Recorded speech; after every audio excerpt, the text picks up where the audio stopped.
Caralho, esse cachorro aqui tá se matando. For mais um ex-libertário, pode colocar pra lista. O que os agoristas querem no fim? Sabe, for, eu nunca li Conk. Cara, sei lá, eu acho que querem. Vendo o Conk que não queria pagar imposto. É isso que eu suspeito que o Conk não queria. Né? Mas os que estão aqui, eu acho que os caras querem dar maconha e fumar cu, cara. Eu suspeito que é isso. Pelo que os caras fazem. Ah, eu sou neolibertário, eu quero uma ágora, não sei o quê. Não sei o quê. Eu acho que o cara quer muito da bunda e não sabe dizer, cara. Daí, o problema é esse. Ah, eu posso até fazer uma hora outro vídeo, mais um vídeo sobre algoritmo, mas no geral, cara, eu tô dizendo o seguinte: existe, por exemplo, a galera que escreveu sobre libertarianismo, defendeu, fez toda a fundamentação, a Hoppe, Hofbauer, essas coisas, e tem gente que se diz libertária, a Heidi, Peter, Kogos, e tu tem um abismo gigante entre a galera que se diz libertária e o libertarianismo de fato. Como tem um abismo gigante entre o movimento libertário, né, e o libertarianismo, as ideias libertárias. Então, o pessoal tem que pegar e entender essa diferença. Que muito do que é representado hoje em dia no movimento, muitas vezes é a maioria. O Freire deveria pegar e reconhecer isso, que é tipo, o que, que é o movimento libertário? Se não, alguns youtubers com mais de 100 mil inscritos que acabaram sendo eleitos pelo público como representantes simplesmente porque tem mais inscritos, mas no final a qualidade do conteúdo deles é baixa e muitas vezes os caras falam coisas que são abertamente antilibertárias. Daí o cara vai dizer que isso é libertarianismo? Se um padre, né, se um padre católico viesse dizer o seguinte, não, Jesus era só um homem, ele não era Deus, ele era só um homem. Isso aqui que eu acabei de falar para um católico é heresia. Se um padre falasse isso e ele tivesse 1 milhão de inscritos no YouTube e um outro padre, né, o padre lá da, sei lá, da paróquia de Linha Nova, nem sei se tem igreja em Linha Nova. Linha Nova tem menos de 5 mil habitantes. Ou da Barra do Quaraí, menos 5 mil habitantes também. Aparecesse, ele fizesse um vídeo e passasse para todo mundo no zap dizendo assim: não, esse padre está errado, ele é um herege, ele tinha que ser excomungado, não sei o que, isso aqui. Daí tu vai dizer assim: ah, a igreja católica é esse padre aqui que falou que Jesus não é Deus. Esse cara aqui, esse padre, sei lá, da Barra do Quaraí, esse cara que é treteiro, esse cara não sabe o que tá falando. Ah, esse cara quer dizer quem é e quem não é o cristão de verdade. Ele acha que é quem? O Papa? Entendeu? Então não dá para o cara pegar e simplesmente dizer o que, que é ou não é libertarianismo, porque tem três, quatro caras que têm mais peso, né? São eleitos democraticamente, vamos colocar assim, pela maioria que segue. Tipo, tem, sei lá, tem meio milhão de. Meio milhão até é muito, né? Tem 200 mil libertários no Brasil. Daí o Rafael tem um monte de liberal que segue ele, o Peter tem um monte de conservador, mas isso aí tá mais ou menos distribuído. Então quer dizer que o quê? Ah, se metade de todos os libertários do Brasil seguem o Cogos, logo o Cogos é um representante fidedigno do libertarianismo. Não, da mesma forma que se tivesse um padre herege que fosse seguido pra caralho e todo mundo gostasse dele, né? Não faria ele um representante do catolicismo. É simples.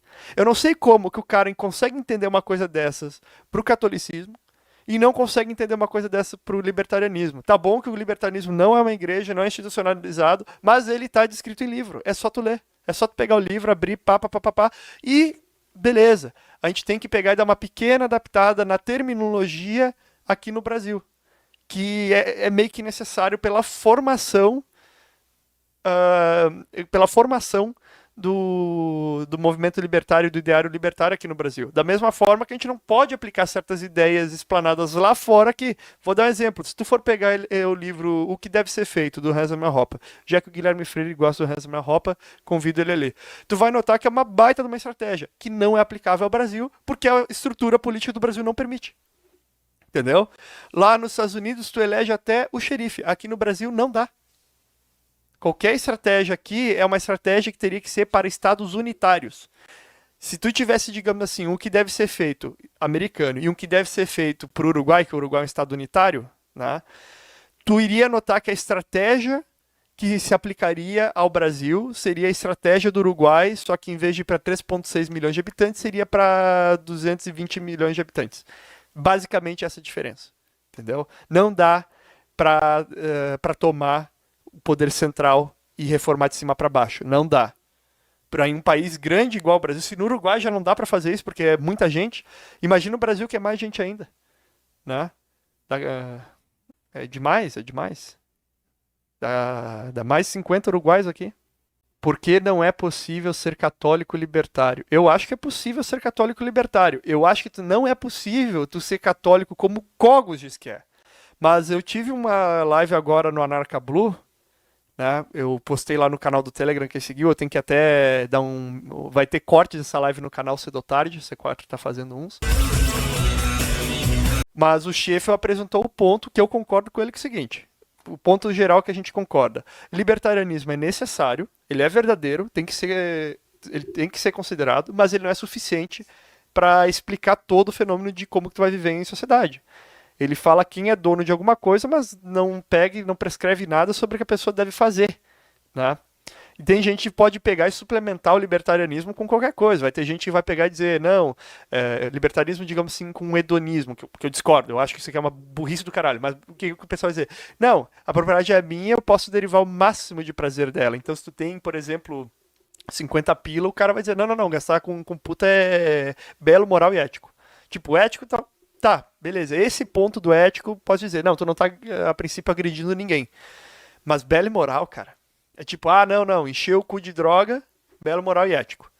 Né? Tipo, ético até tu poderia, né? Mas belo e moral, cara. Então esse que é o ponto.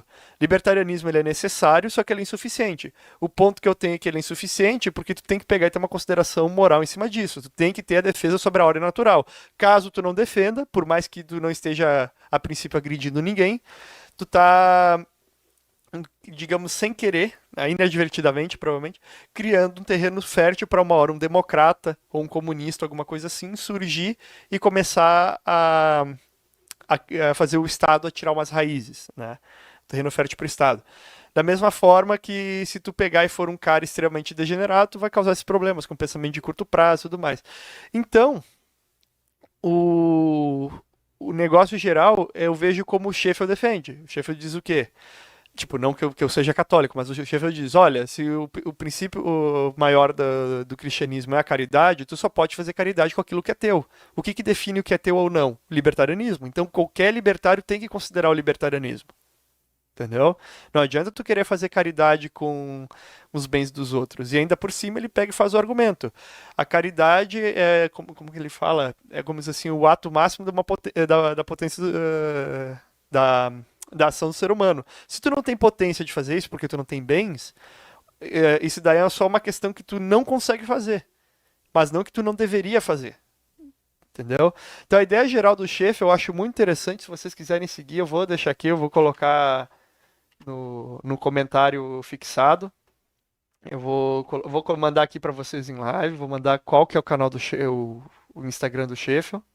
Deixa eu só pegar aqui, que agora tá queimando o carvão. Ah, não, tem que apertar na lupa, não só no texto. É Vinícius Sheffield. Eu gosto muito do conteúdo dele, né? Mandando aqui para vocês na live, ó, tá aqui. Se quiserem seguir ele, deem um salve para ele, fala que vocês vieram do clãzinho. E é isso. Então, o que acontece? Ah, a questão a questão toda acaba sendo essa. Eu vejo que é compatível tu ser católico e libertário. Entendeu?